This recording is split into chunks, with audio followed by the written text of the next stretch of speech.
Hey y'all, and welcome back to my channel. On this page, I talk about technology, money, and trending news. Hope you had a good day so far and you're doing all right out there.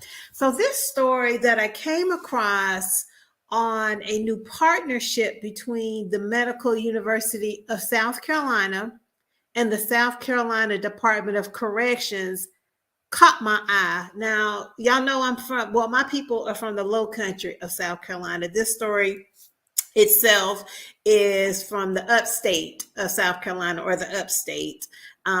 Medical University of South Carolina is based in Charleston, but they have like campuses throughout the state of South Carolina. And what caught my attention, I talk about technology and money, and this caught my attention from a money financial perspective, and really made me pay attention. I just want to talk about it real quickly here. The article itself comes from the Herald newspaper, which is based again in the upstate of South Carolina. And it says Chester Hospital fills empty wing with South Carolina prisoners. Sheriff says community is safe. That headline didn't catch it caught my attention, but it got me to thinking. Over the past 2.5, 3 years since all that we have seen with COVID, there has definitely been hospitals and health systems across the United States, across the country, have been challenged with their finances. We've seen, if you follow very closely within healthcare, in terms of like finances and money, some hospitals have closed completely. Some hospitals, I've seen hospitals up in New England and also out in the Midwest. Some hospitals have also had to close like hospital wings, or some of them have closed in offering inpatient services where they're only offering emergency services. I've seen stories from some hospitals, facing financial challenges, having to convert, like they completely closed like all medical, surgical, inpatient services and surgical services, and they converted over to behavioral health services, for example. So there are hospitals and health systems across the United States that have had to get creative with their finances. I know there have been some hospitals up in, for example, Ohio, that have had to lay off staff. Healthcare has traditionally been one of those professions or industries that have been relatively stable. So to see a health system or a hospital cutting staff, that's typically, from my perspective, unprecedented. So I think with this partnership, and this partnership is not the first unique type of partnership that we have seen. This is the first time I have seen a health system and a hospital partner with a corrections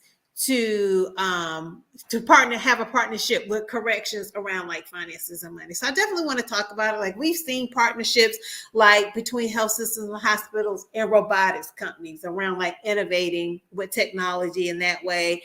Some hospitals out there are have new partnerships with nursing schools, etc., and staffing, helping to staff their hospitals with students from nursing schools.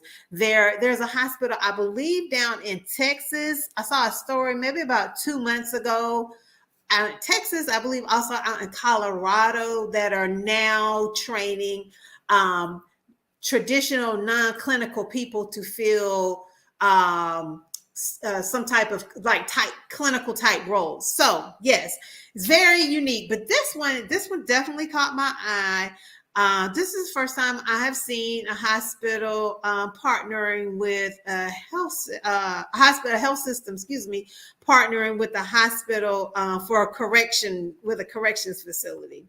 All right, so let's get rid of this ad here. So again, this is from the Herald in Upstate, and as always, I will leave a link to all references in the description box once the stream is posted on my YouTube channel and the stream ends. So Chester Hospital fills empty wing with South Carolina prisoners. And then there is a 4-minute video, which is interesting. I won't play the video here. It does a walkthrough of the wing that got converted, got construction renovated, $3 million in renovations to make it secure for inmates. You see here MUSC CEO, also one of the nursing leaders, talks through this new partnership from like a nursing perspective, which of course, you guys know I'm a registered nurse. I've worked in tech for 19 years, but the nursing perspective definitely caught my eye. So the article says an empty wing of the Chester Medical Center will be filled with prison inmates. And so you see the sheriff of the county assuring the community, letting them know that they're safe. The article goes on to say MUSC and the South Carolina Department of Corrections unveiled the new wing earlier this month as hospital and corrections leaders, state representatives, and then the county sheriff gathered for a tour. So again, these two departments, the health system and the Department of Corrections, have teamed up for the initiative. He goes on to talk, the article talks some about the community's concern with having inmates being housed. Well, these are inmates who are receiving medical care, being so near, but having so many of them. And he says that the safety is his responsibility, and that's the sheriff.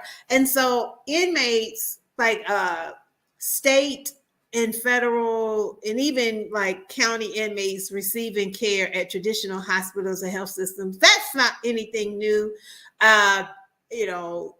Many corrections facilities have a certain level of care, and then when the inmate needs a high level of care, they are transferred to the hospital or the health system, like if they need surgery or, again, like intensive care services, etc., or a level of care that they cannot receive at their facility. So the sheriff talks a little bit about the plan for community safety around like emergency management, the sheriff's office, the fire department, and other safety entities.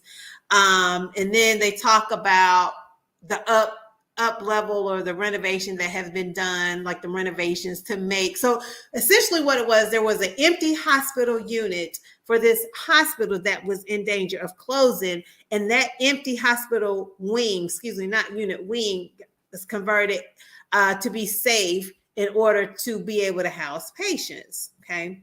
So it goes on to talk about how rural hospitals are facing threats of closing. And this is not anything new. So like over the years, there have been like in the rural communities, not just in South Carolina, but also in North Carolina and also other states. There have been a lot of consolidating of rural hospitals or those rural hospitals being bought out by either for-profit hospitals or by larger health systems. And then they even talk about that here in this article. It says that the move to bring inmates to the Chester, South Carolina hospital aligns with the hospital's need to fill beds as rural hospitals are on the brink of closing. Adding inmates will prevent that from happening. And I've seen multiple hospitals in small communities close.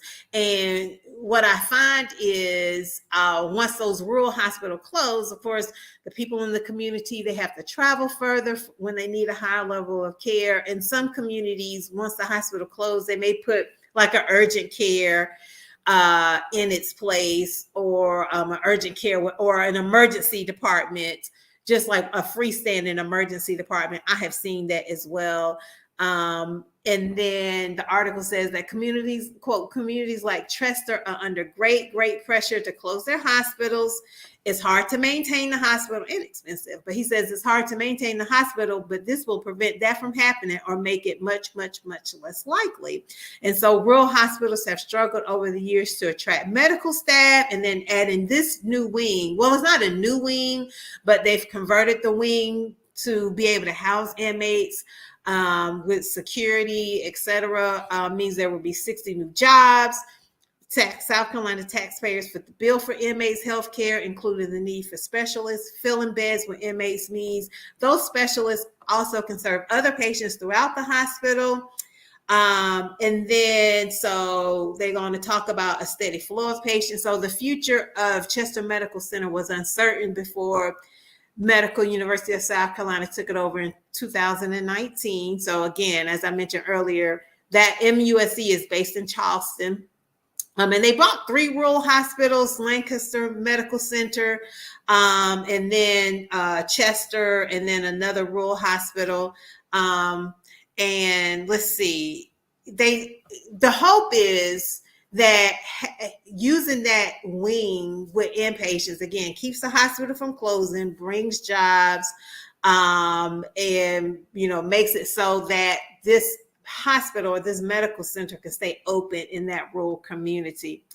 And then I wanted to talk a little bit about what they have done to make the hospital, this new hospital wing, again, it's not a new, but renovated hospital wing secure. Okay. So they say security cameras are scattered throughout the wing and on the outside. And if you watch the video in this article, they do a walkthrough and you can see the security measures they've done, like with cameras, with the doors, with locking mechanisms, etc.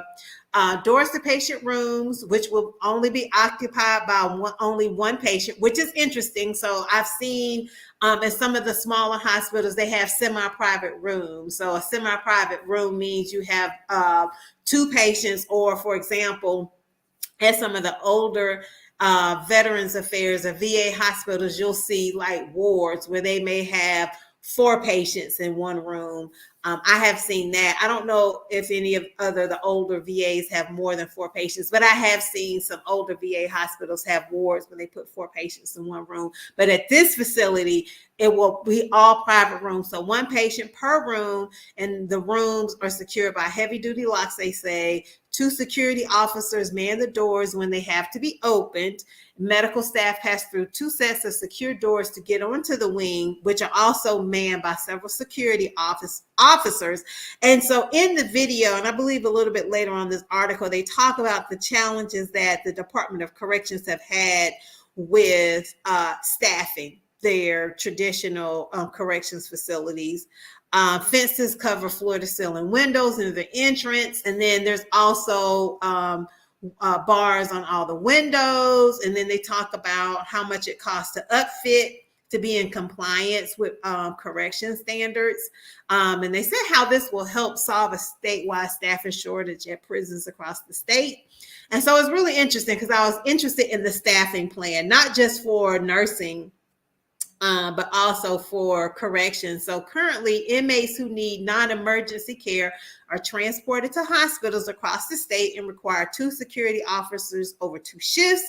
The state typically has 36 hospitalized inmates, which means 144 security officers are needed every day statewide. That's just to care for the patients who need the care, not the patients who are actually housed in the traditional corrections facility. So this new prison wing at the medical center requires 20 security officers per day for 36 inmates. So you compare the traditional correction staffing plan with a 36 to 144 ratio.